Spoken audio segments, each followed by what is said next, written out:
शुभ आशीष। आज का हमारा टॉपिक है सिंथेसिस और इसमें हमने आपको सिंथेसिस में कॉम्प्लेक्स कंपाउंड पहले ही पढ़ा दिया है। अब आज हम दो या दो से अधिक वाक्यों को जोड़कर एक सिंपल वाक्य बनाने के नियम जानेंगे, उनका अभ्यास करेंगे। तो सबसे पहले हमें ये जान लेना आवश्यक है कि सिंपल वाक्य होता क्या है। सिंपल वाक्य कहने का मतलब ये है कि उसमें कोई एक ही फाइनाइट वर्ब होती है और दूसरी इनफाइनाइट वर्ब्स होती हैं। अर्थात इनफाइनाइट वर्ब्स में वो क्रिया का काम ना करके कोई और काम करती हैं। संज्ञा या सर्वनाम या विशेषण, ऐसे पार्ट ऑफ स्पीच में से जो भी होते हैं उनमें से वो कुछ का काम करते हैं। तो आइए शुरू करते हैं। तो दो या दो से अधिक वाक्यों को जोड़कर एक सिंपल वाक्य बनाने के कुछ नियमों में से सबसे पहले एक आता है पार्टिसिपल। और पार्टिसिपल हमेशा उस समय प्रयोग किया जाता है जब दो या दो से अधिक वाक्यों में कर्ता एक ही हो और एक के बाद एक काम करना या होना बताया जाए। तो ध्यान दीजिए, पार्टिसिपल का उस समय उपयोग होता है कि जब दो या दो से अधिक वाक्यों का हेडवर्ड एक ही हो और एक के बाद एक काम करना या होना बताया जाए। उस समय हम पार्टिसिपल का प्रयोग करते हैं और ये तीन तरह के होते हैं: प्रेजेंट पार्टिसिपल, पास्ट पार्टिसिपल और परफेक्ट पार्टिसिपल। प्रेजेंट पार्टिसिपल आपका आईएनजी फॉर्म होता है, हुए करके अर्थ देता है। पास्ट पार्टिसिपल सेकंड फॉर्म होता है और ये विशेषण की तरह प्रयोग किया जाता है।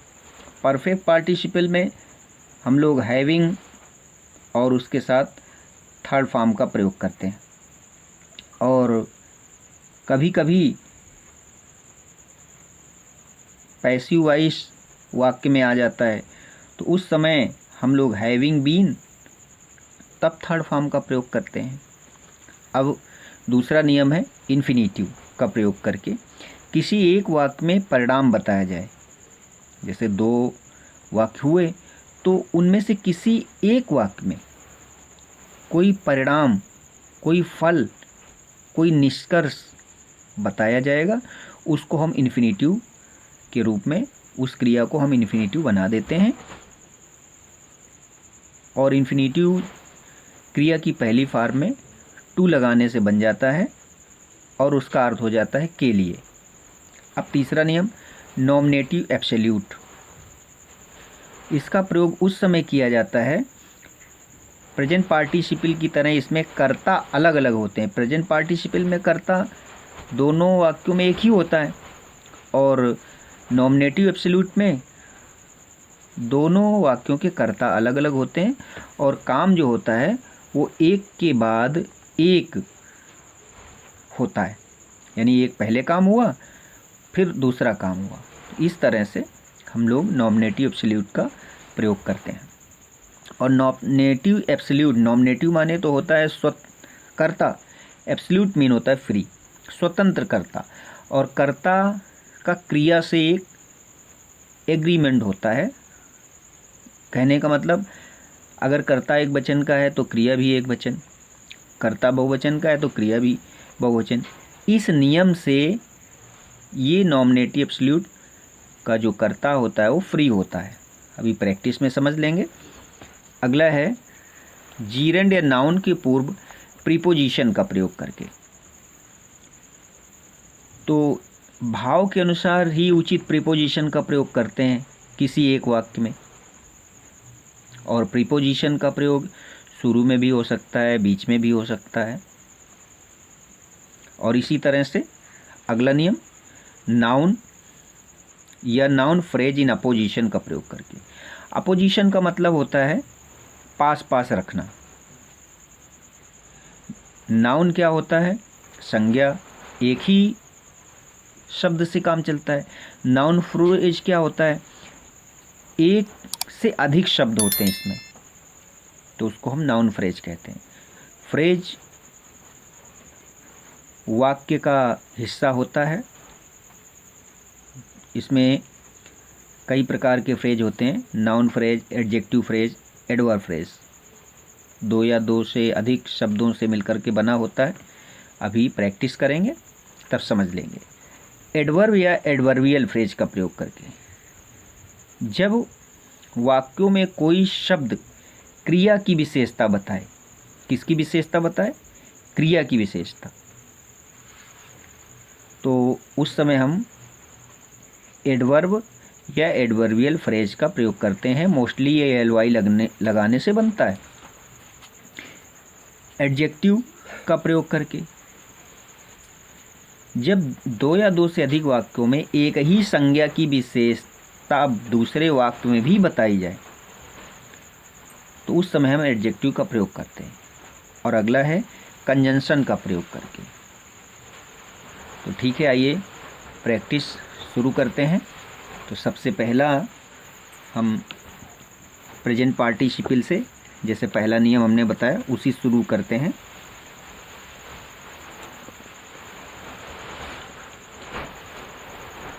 तो सबसे पहला सेंटेंस हम लिखते हैं, she went to the garden.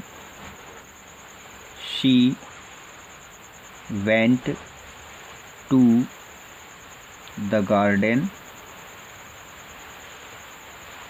Full stop. अगला सेंटेंस, शी प्लग्ड फ्लावर्स।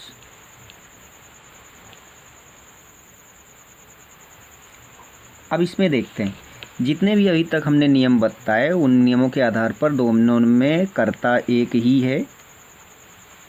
फिर क्या हुआ, पहले बगीचे में जाने का काम हुआ, तत्पश्चात इसमें फूल तोड़ने का काम हुआ, प्लग्ड फ्लावर। यानी एक के बाद कंटिन्यू एक काम हो रहा है। तो इसको, जो पहला सेंटेंस है उसको हम प्रेजेंट पार्टिसिपल बनाते हैं। तो प्रेजेंट पार्टिसिपल वर्ब की फर्स्ट फॉर्म में ही आईएनजी लगाने से बनता है। तो हम लोग वेंट का हिस्सा जो बनेगा वो बनेगा गोइंग। गोइंग, गोइंग का मतलब जा करके। To the garden, going to the garden. और शी प्लग्ड फ्लावर्स, ये बन गया। अब देखिए, इसमें दोनों में कर्ता एक था और दोनों पास्ट में ही हैं और काम एक के बाद एक हुआ है। इसलिए पहले वाले वाक्य में जो भी वर्ब थी उसको हमने आईएनजी रूप में अर्थात पार्टिसिपल रूप में बदल दिया। तो ये हमारा सिंपल सेंटेंस तैयार हो गया। इस नियम को ध्यान में रखें। दोनों का देखिए टेंस एक है, दोनों के कर्ता एक हैं और एक काम के बाद दूसरा काम हुआ है। तो इसमें से जो प्लग्ड है वो फाइनाइट वर्ब हो गई। अभी हमने एक्सप्लेन किया था कि सिंपल वाक्य क्या होता है। एक फाइनाइट वर्ब होना चाहिए जो कि इसमें प्लग बन के आ गया, और शेष जो है वो इनफाइनाइट वर्ब होनी चाहिए। यानी वो वर्ब तो हों, वर्ब के रूप तो हों, लेकिन या तो वो संज्ञा का काम करें या फिर एडजेक्टिव का काम करें। तो इसको समझ गए होंगे। अगला सेंटेंस लिखते हैं, क्योंकि हमारे पास जो पार्टिसिपल होते हैं वो तीन तरह के होते हैं। तो ये पहला पार्टिसिपल हो गया। अब दूसरा देखते हैं, कोई एक sentence, I found my pen, और फिर इट वाज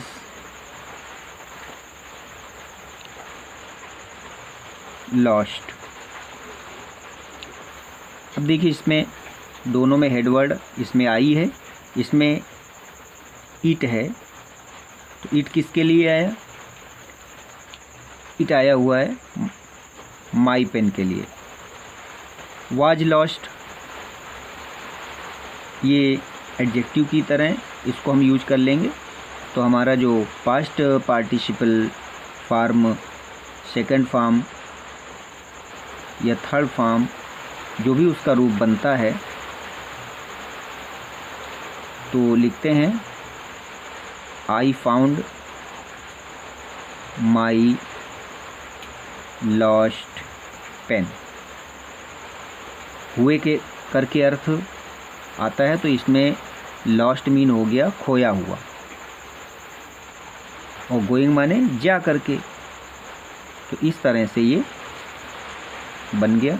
और देखते हैं किसी का sentence.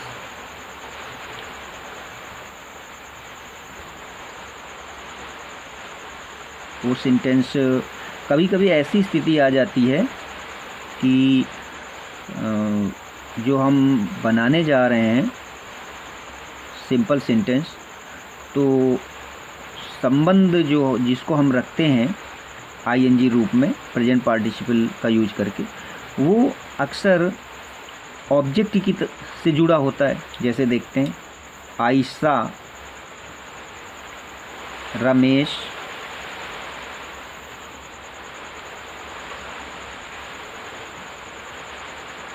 he was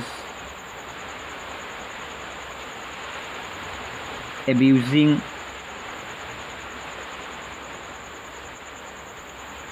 his neighbor। Neighbour mean पड़ोस में रहने वाला। अब देखते हैं, Ayesha Ramesh he was abusing. तो यहाँ पर एब्यूजिंग वर्ड रमेश से रिलेटेड है, इसलिए इसको इस तरह से लिखेंगे। जो हम पार्टिसिपल बनाएंगे वो रमेश के बाद ही रखेंगे। देखिए कैसे लिखेंगे इसको, आयशा रमेश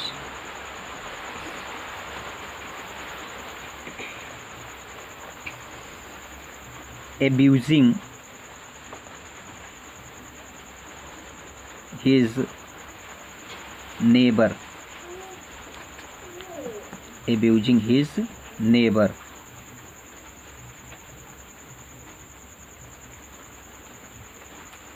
ये बन गया, मैंने रमेश को अपने पड़ोसी को अपशब्द कहते हुए सुना, देखा। अब इसी तरह से कुछ आगे के नियमों पर काम करते हैं।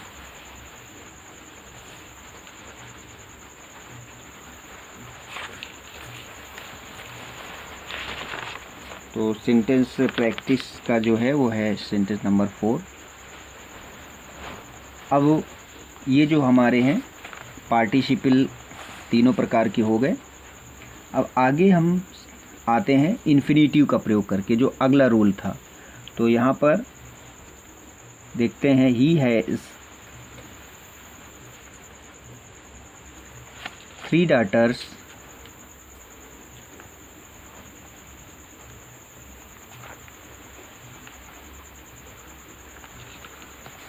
he has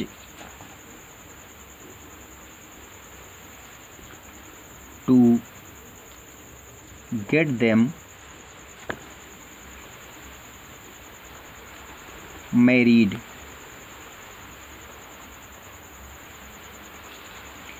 अब देखिए इस पर, he has 3 daughters, he has to get them married। अब देखिए उसके 3 पुत्रियां हैं, to get them married।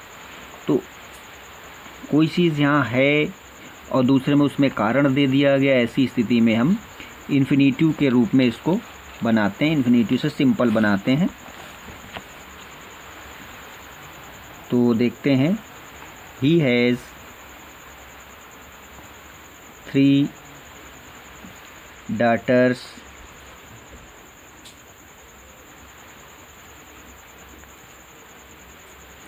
To get them. देखिए ये बन गया, यहीं से इन्फिनिटिव का यूज हो गया, टू गेट देम मैरिड। एक वाक्य में जब कारण आता है तो उसी को इन्फिनिटिव बना दिया जाता है। आगे का जो रूल था वो हमारा नॉमिनेटिव एब्सोल्यूट का था। तो नॉमिनेटिव एब्सोल्यूट ही हम लोग सीखते हैं। तो सेंटेंस है, the police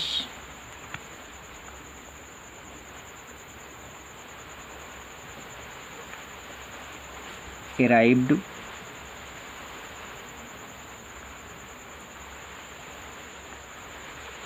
the dacoits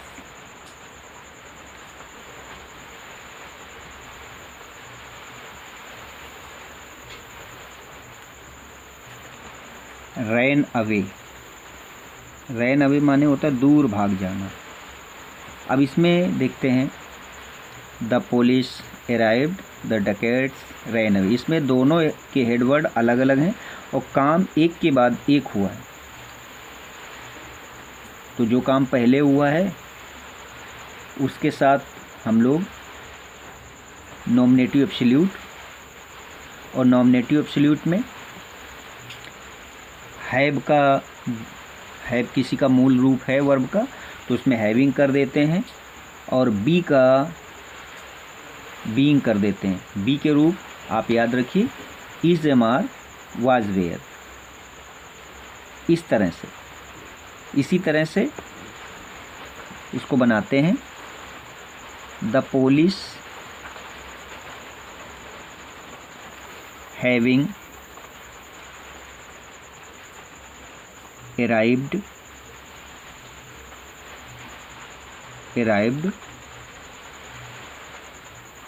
the dacoits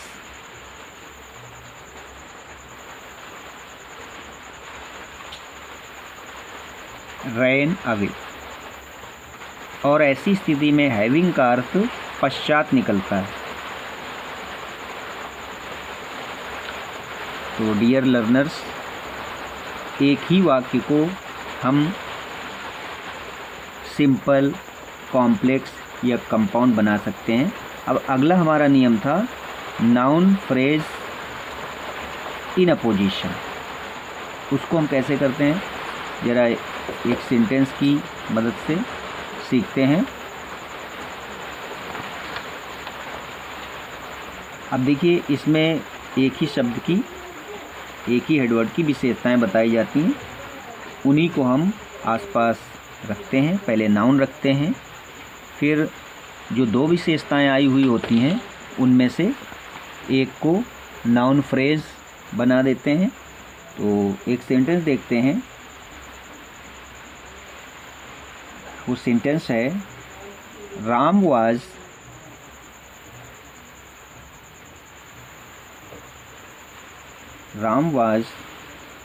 the son of King Dasharath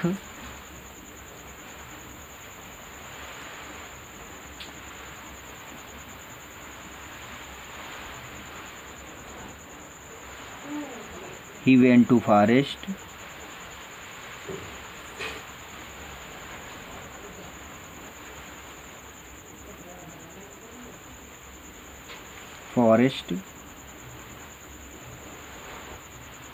to keep his father's promise, to keep his father's promise।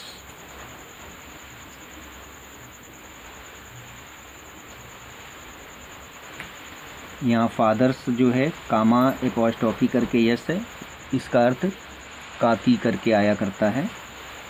अब देखिए, इसमें एक विशेषता है राम शब्द की, the son of king Dasharath, ये एक विशेषता हो गई, और दूसरे में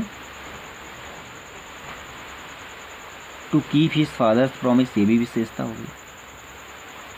तो इसमें से पहले हम इस तरह से लिखें, राम, और विशेषता क्या थी, the son of king Dasharath, ये विशेषता है उनकी, यहाँ लिख देते हैं। द किंग ऑफ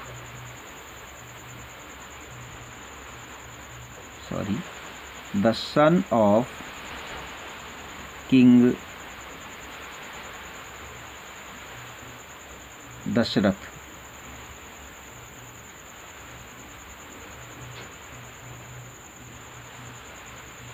तो हेडवर्ड हमने लिखा, उसकी विशेषता लिखी, और अब इसके बाद शुरू करते हैं वेंट से।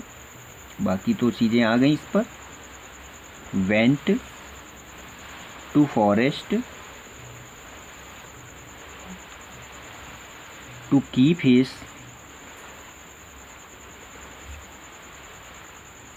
Fathers promise. ये बन गया। तो कहने के लिए ये राम था, एक विशेषता थी। इस विशेषता वाले शब्द को हमने राम नाउन के तुरंत बाद रख दिया, तो ये the son of king Dasharath, ये नाउन फ्रेज हो गया। तो पूरा नियम हमारा था नाउन या नाउन फ्रेज इन अपोजिशन का प्रयोग करके, ये इसका मतलब होता है। आगे का जो सेंटेंस था, जो हमारा रूल था, वो था एडवर्ब या एडवर्बियल फ्रेज का प्रयोग करके। अब इसमें एक सेंटेंस देखते हैं।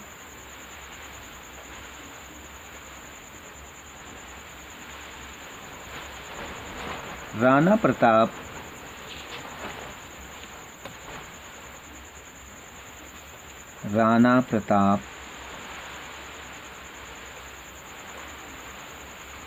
was the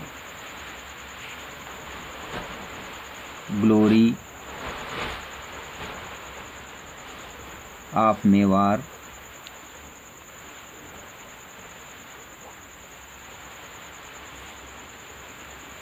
There is no doubt about it. There is no doubt about it. ये हो। अब देखिए, इसका प्रयोग उस समय किया जाता है जब कोई एडजेक्टिव का यूज हुआ हो। यहाँ पर DOUBT, ये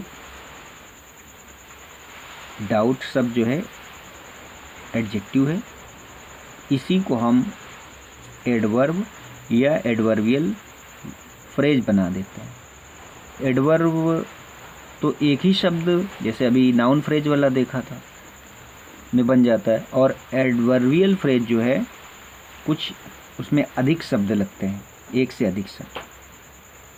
तो इसको हम इस तरह से कंप्लीट करते हैं इस नियम के सहारे। राणा प्रताप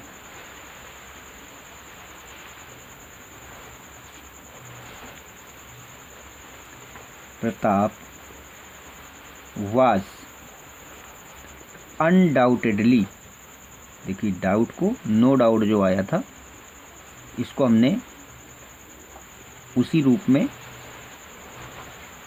नो को अन कर दिया और डाउट को अनडाउटेडली, निगेटिव था।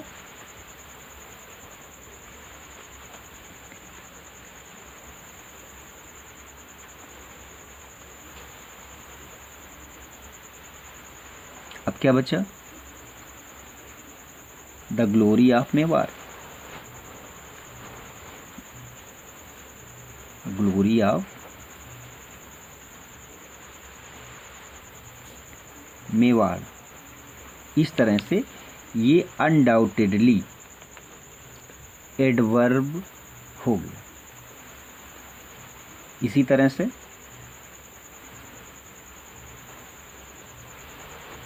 एक नियम था हमारा एंड का प्रयोग करें। तो एंड का प्रयोग हम लोग कैसे करें,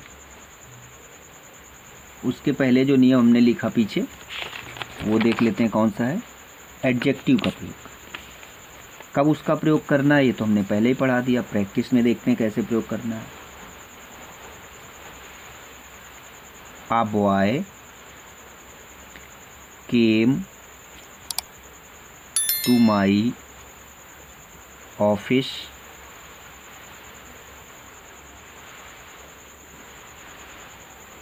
the boy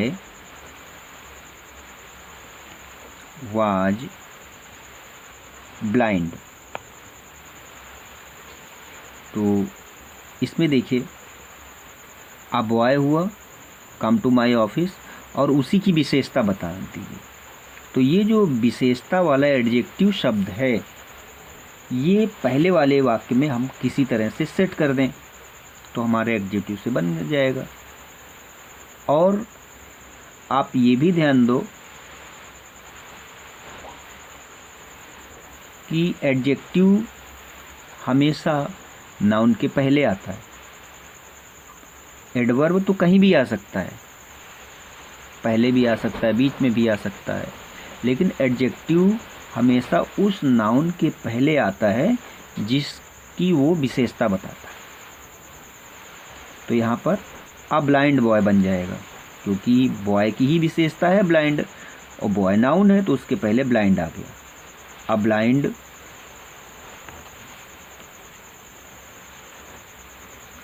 A blind boy came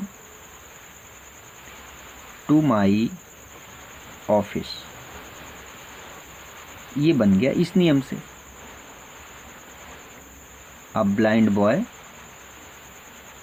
ये कंप्लीट हो गया एडजेक्टिव के रूल से, यानी जो भी एडजेक्टिव आया है नाउन के लिए तो उनको हम इस तरह से, इसी को हम नाउन फ्रेज भी कह सकते हैं। आप ब्लाइंड बॉय पूरा नाउन का ही काम कर रहा है। और देखिए इसमें जो दो क्रियाएं थी वाज और केम, उसमें से एक ही रह गई केम। यही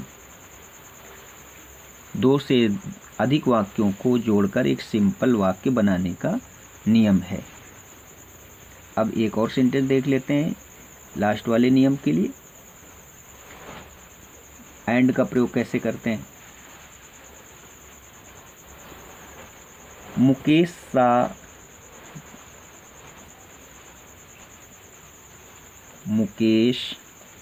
शाह दताज का मतलब Taj Mahal. He saw the Red Fort, Red Fort लाल किला।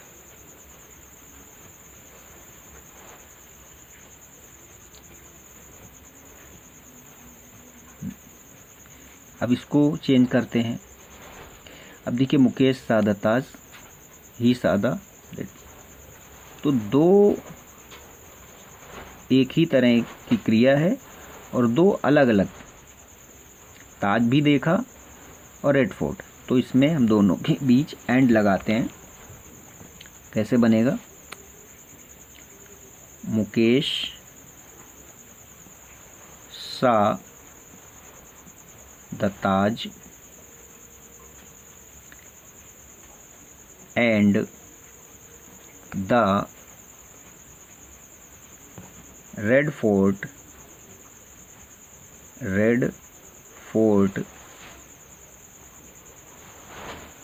तो इस तरह से ये हमने एंड से लगा करके इसको कंप्लीट कर दिया।